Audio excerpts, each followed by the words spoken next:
Welcome to the KZGN News. Today we'll bring you up to date on the Kern County Fire Department, from Governor Brown, the Ridgecrest Animal Shelter, and much more.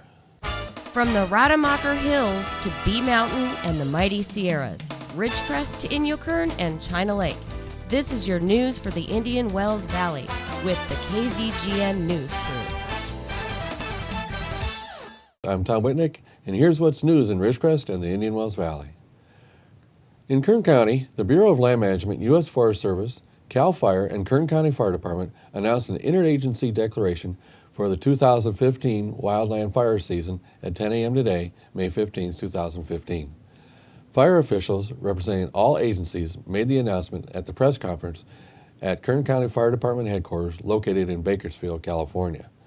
The declaration covers all lands within the following jurisdictions: forest lands managed by the Sequoia National Forest located in Fresno, Tulare, and Kern counties, and will include the giant Sequoia National Monument. Also includes public lands managed by the BLM Bakersfield Field Office throughout Tulare, Fresno, Kings, Kern, Madera, San Luis Obispo, Santa Barbara, and Ventura counties. In addition, public and private land under the direction and protection of Kern County Fire Department, and state response area lands protected by the Kern County Fire Department. Fire season officially begins when seasonal firefighting equipment and personnel are placed, prepared, and ready to respond. Homeowners living in the wildland-urban interface are reminded to complete their defensive space by clearing hazardous dry vegetation away from their homes, outbuildings, and property. The state law requires property owners to clear a minimum of 100 feet from any structure. Property clearance for fuel reduction work must be completed by June 15th. If you plan on visiting the Sequoia National Forest or BLM lands, visitors must have a California campfire permit in their possession for the use of wood fires, charcoal barbecues, and portable gas stoves using gas, jelly petroleum, or pressurized liquid fuel. These permits are free and can be obtained from any Forest Service, BLM, or California Department of Forestry and Fire Protection office. With the potential for a hot and dry summer ahead, fire officials urge the public to please be fire safe when visiting our forests and public lands. Communities need to be prepared. Wildfires can be damaging. It's a clear choice. Be fire wise. Out of Sacramento, Governor Brown released a revised state budget that prudently pays down debt and saves billions of dollars while carefully directing funds where it's needed most. To improve schools, help low-income Californians, prevent tuition increases, and respond to drought and climate change. Governor Brown said, "This budget spends more than ever on schools and creates a new tax credit to help Californians' working poor." The May revision also continues to focus on the key elements of the January budget, carrying out the local control funding formula, federal health care reform, public safety realignment, the Water Action Plan, and the Cap and Trade Expenditure Plan. When Governor Brown took office, the state faced a massive $26 billion budget deficit and estimated annual shortfalls of roughly $20 billion. These deficits, built up over a decade, have now been eliminated by a combination of budget cuts, temporary taxes, and the recovering economy. Here are the significant details of the May revision. First, paying down debt and saving for a rainy day. The May revision sets aside $3.8 billion consistent with the voter-approved Prop 2 Rainy Day Fund. Of this amount, $1.9 billion is directed to pay down existing debt and long-term liabilities. The other $1.9 billion will be saved in the state's Rainy Day Fund, bringing its balance to $3.5 billion. In addition, the May revision repays $765 million owed to local governments. Second, it's boosting K-12 school funding for California's K-12 schools. Funding will increase by more than $3,000 per student in the next school year over 2012 levels, but up 45% from 4 years ago. Compared to the governor's January budget, the May revision increases spending for K-12 schools and community colleges by $6 billion. Funding for the local control funding formulas stands at $53 billion this coming year, which directs education money to students in poverty, English learners, and foster youth. The May revision also fully repays past year's school deferrals and adds $150 million on top of the $250 million proposed in January to expand career technical education. Third, helping low-income Californians. The May revision establishes a state earned income tax credit designed to complement the federal EITC to provide fiscal relief for Californians with income less than $6,500 per year and no dependents, or $13,000 a year with 3 or more dependents. The credit is expected to benefit 2 million individuals with an average household benefit of $460 and a maximum benefit of $2,600. Fourth, this investment builds on important action from the governor to dramatically expand Medi-Cal health coverage, raise the minimum wage, extend paid sick leave to millions of Californians, expand California work opportunity and responsibility to kids, programs, grants, and direct billions more in funding to the students with the greatest needs. Fifth, it prevents tuition increases. The May revision maintains flat tuition at the state's universities for California undergraduates and increases opportunities for students to transfer to these universities. It commits $38 million in ongoing funding for California State University for a total of $158 million in new funding. As part of an agreement with the University of California, the state will provide temporary funding from Prop 2 debt funds to assist in paying down its unfunded pension liability, as it imposes a pension cap consistent with the state's 2012 reform law. For a community college, next year, the May revision provides more than $600 million above the governor's January proposal. Sixth, expanding efforts to combat climate change. The May revision adds $1.2 billion from cap and trade auction proceeds for a total of $2.2 billion to expand California's programs to reduce greenhouse gas emissions. These programs further the state's efforts to meet the governor's target of reducing greenhouse gas emissions by 40% below 1990 levels by 2030. Seventh, responding to the ongoing drought as California continues to confront the effects of severe drought conditions, the May revision includes a total of $2.2 billion for programs to conserve water, respond to emergency conditions, and expand local water supplies. Fuller's response to the May budget revision was out yesterday. Governor Jerry Brown released his revised budget in this proposal. In response, Senator Gene Fuller issued the following statement. I am pleased with the revised budget's proposal focus on priorities including investment in education, the repayment of debt, and preparing for economic uncertainty by funding the rainy day reserve. However, I will remain cautious as the budget moves through the process to ensure the promises made to the voters are kept. In addition, I am excited the revised budget prioritizes public schools on or near military bases that are in desperate need of repair, renovation, and expansion. By providing a 20% matching grant, California can secure up to $240 million from a Department of Defense grant to assist these schools. In news from the Ridgecrest Animal Shelter, Mary State says we have 2 things going on in May. One is for this Saturday, the 16th, and one runs the entire month. First, the Ridgecrest Animal Shelter will have animals available for adoption at Jim Charline Ford this Saturday, May 16th. All dogs will have an adoption fee of $45 and all cats will be available for $35. You are invited to be a part of the solution and adopt your new BFF, best furry friend. Many thanks to Jim Charline Ford for hosting this event and to the Indian Wells Valley Humane Society for their sponsorship. Second, May is Adopt a Shelter Dog Month at Ridgecrest Animal Shelter. You can adopt any dog for only $45 during May. This fee includes the spay or neuter, current vaccinations, microchip, health exam, and a license. As Cesar Millan would say, what better time to add a member to your pack? Sponsored by the Indian Wells Valley Humane Society. The shelter reports that in last month's Black Fur $10 adoption promotion, they adopted out 38 dogs and cats. That is a wonderful success.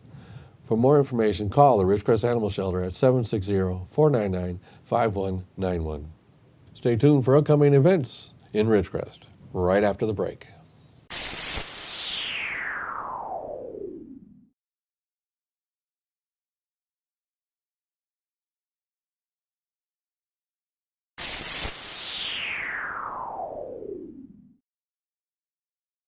The Ridgecrest Lions Club announces their fundraisers.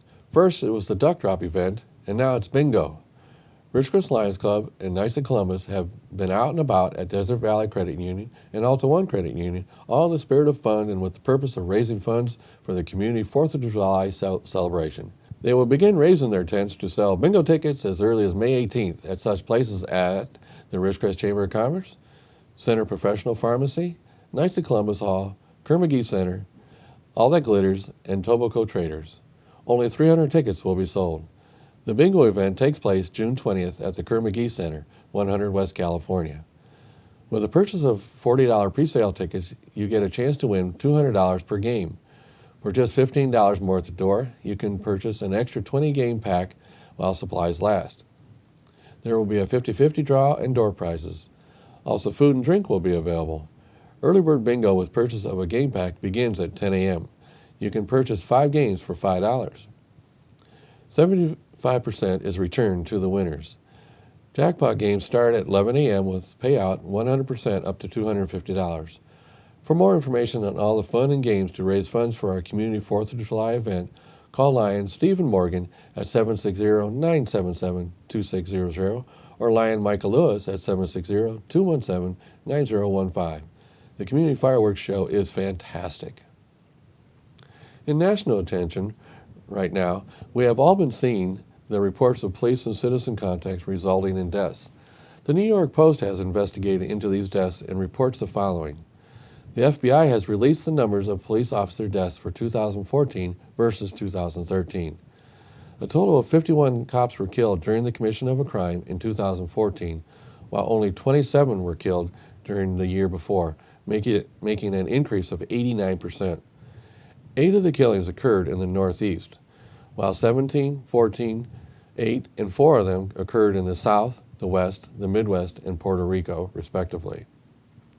In more detailed information, 11 of the victims were responding to disturbance calls, while 10 were conducting traffic stops, 8 were ambushed, 6 were in the middle of an investigation, 5 were fatally injured during an investigation, 4 were involved in tactical situations, 3 were dealing with mentally ill suspects, and 1 was dealing with a drug-related case. According to the New York Post, 3 additional officers were killed while arresting subjects. The New York Post also reports that President Barack Obama continues to ignore the funerals of our upstanding officers while making certain to send White House representatives to the funerals of Michael Brown and Freddie Gray. In Ridgecrest Police Department news, they provide the following release. Click It or Ticket campaign starts May 18th, next Monday. Ridgecrest Police Department will show zero tolerance. Once again, Ridgecrest Police Department is reminding motorists to click it or ticket. As part of the National Seatbelt Enforcement Campaign, law enforcement agencies around the country will be stepping up enforcement May 18th through 31st. This includes one of the busiest travel weekends of the year that kicks off summer season. Every day, unbuckled motorists are losing their lives in motor vehicle crashes, said Sergeant Myers of the Ridgecrest Police Department. As we approach Memorial Day weekend and the summer vacation season, we want to make sure people are doing the one best thing that can save them in a crash, buckling up. According to the National Highway Traffic Safety Administration, nearly half of the 21,000 passenger vehicle occupants killed in crashes in 2013 were unrestrained. At night from 6 p.m. to 6 a.m., that number soared to 59% of those killed. That's why one focus of the Click and Ticket campaign will be nighttime enforcement. Participating law enforcement agencies will be taking no excuses approach to seatbelt law enforcement, writing citations day and night. In California, the minimum penalty for a seatbelt violation is $161. California statistics reveal that 500 unrestrained vehicle occupants died in 2013.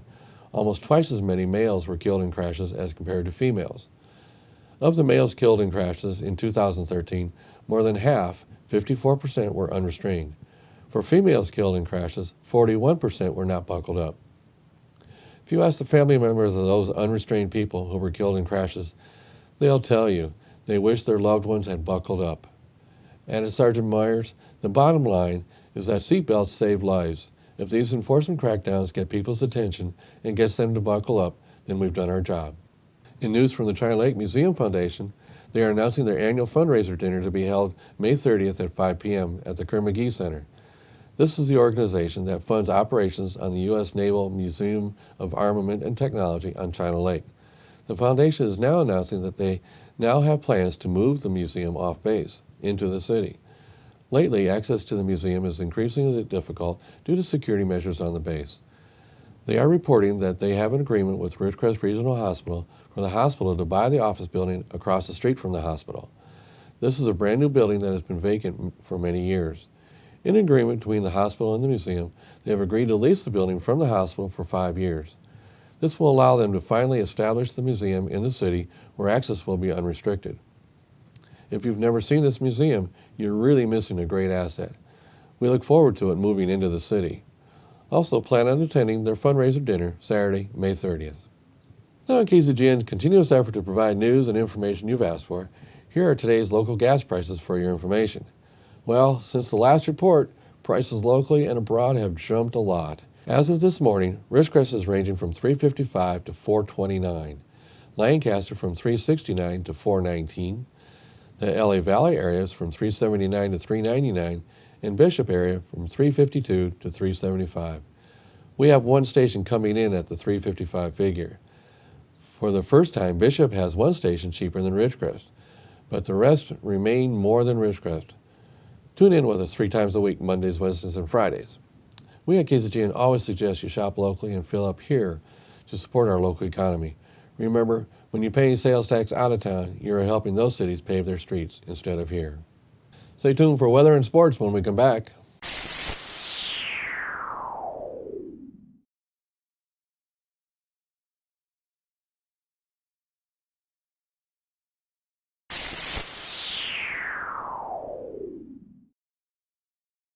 Thanks for staying with us. Let's go to Keith for the weather. Thank you, Tom. The National Weather Service is forecasting a risk of severe thunderstorms Friday afternoon and evening across parts of the Great Plains and southern Texas. The greatest risks across far northeast Colorado, southeast Wyoming, Nebraska, and southern South Dakota. Large hail, damaging wind gusts, and a few tornadoes are possible. Temperatures across the nation. Massachusetts came in today at 64, New Jersey 72, Ohio Valley 80 degrees, Atlanta, Georgia 77 degrees, St. Louis, Missouri 84 degrees, Dallas, Texas 73 degrees, Kansas 75 degrees, Wyoming 59 degrees, Arizona 72 degrees, San Francisco 58, and Los Angeles came in at 57. For us in the IWV, our forecast for tonight, partly cloudy with a low around 52, west wind 5 to 15 miles per hour with gusts as high as 20. Saturday, mostly sunny with a high near 78, west-southwest wind 5 miles per hour. Saturday night, partly cloudy with a low around 55, south-southwest wind 10 to 15 miles per hour. Sunday, mostly sunny with a high near 79, south-southeast wind 5 miles per hour. Sunday night, partly cloudy with a low around 55, southwest wind 10 miles per hour, gusts as high as 15. And on Monday, mostly sunny with a high near 78, south wind 5 miles per hour. And that is your KZGN weather forecast. Now back to Tom and the rest of your KZGN news. Thanks, Keith. Now, Tom Heck with the sports. And a very pleasant Friday afternoon, very busy day in the sports world. Let's start locally. Burroughs High School baseball, a big win yesterday against Sultana down in Hesperia. The team there 1 game behind, Serrano lost, so that means that Burroughs is co-champion in the Mojave River League. They will get a home game next week. They'll announce it Sunday afternoon, and we'll update you on Monday. John Bradley and his team only lost 2 conference games. They finished 8-2. A very good season for the Burros. Softball, not so fortunate. They dropped an 11-4 decision yesterday against Sultana here in Ridgecrest in the win. Probably no playoffs for Burros softball, although we'll wait and see. The possibility of a wild card does exist. Okay, the NBA. The Clippers, what a meltdown. The Clippers blew a 19-point late third quarter lead. Houston came out of nowhere. They outscored the Clippers 40-15 in the fourth quarter. The biggest comeback that I can remember against a team playing at home. The Clippers all but had everything done for the playoff series. If they would have won, it would have been over. But now that Houston won, it's going to force a Game 7 Sunday down in Texas. So it's going to be a do-or-die game for Doc Rivers and his team. Josh Smith, the big left-handed 6'9" power forward for Houston, just came out of nowhere, hit some big threes down the stretch. They did the whole thing without their star player, James Harden.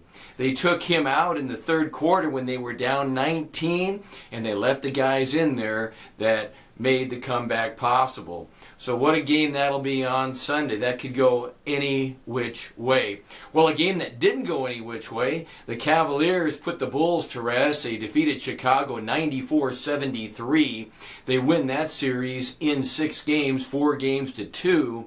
That game was played in Chicago. It may or may not be Tom Thibodeau, the head coach of Chicago's last game as the head coach in Chicago. All right, last night LeBron James, 15 points. He had 9 rebounds and 11 assists. The first time since '09 that the Cavaliers have been in a division championship. The last time was when they had LeBron before he went to Miami. All right, also tonight, the Hawks and the Wizards. Atlanta leads that 3-2, that game in Atlanta. And the Warriors travel to Memphis. They'll play the Grizzlies. Golden State can wrap it up tonight with a win. They lead 3-2. Both Atlanta and Golden State were number 1 seeds in their respective conferences. Hockey fans, NHL, Stanley Cup, Eastern Division Championship. It'll be the Lightning and the Rangers starting this weekend. And out west, the Ducks of Anaheim and the Chicago Blackhawks open up on Sunday with their Game 1. In the Deflategate with Tom Bradley, the recent poll says 80% of fans say that other teams are guilty of the same thing. However, just about 70% supported the 4-game suspension for Tom Brady. Major League Baseball, Colorado comes back and beats the Dodgers after a rain delay, 5-4. Now that basically saved Colorado from tying their longest losing streak in franchise history, which would have been 12. The Dodgers put Pedro Baez on the disabled list. That's the other transaction note. The Angels were off. They're playing in Baltimore tonight, 3 games. Other scores last night, San Diego, after a rain delay, beat Washington 8-3. Rare for a rain delay in LA and San Diego, is it not? The Phillies won, so did the Reds. Astros win again. The Astros have a 4.5-game lead over the Angels in the American League West. The Cardinals and the Royals both win. The Cubs, off to a 19-12 start. They win. They sweep the Mets 4-game. Boy, all of a sudden the Mets have fallen apart. And as mentioned, the Angels will play 3 games in Baltimore. Alex Rodriguez, remember him? He was suspended for a whole year for violating the drug policy for Major League Baseball. He has 9 home runs already this season. That's your sports for this Friday afternoon. Have a good weekend. Tom Heck for KZGN. So that's the news for today. All of us at KZGN-TV know you have a choice in what you watch for your news. We all thank you for choosing KZGN-TV, Frisco's only locally owned community TV station.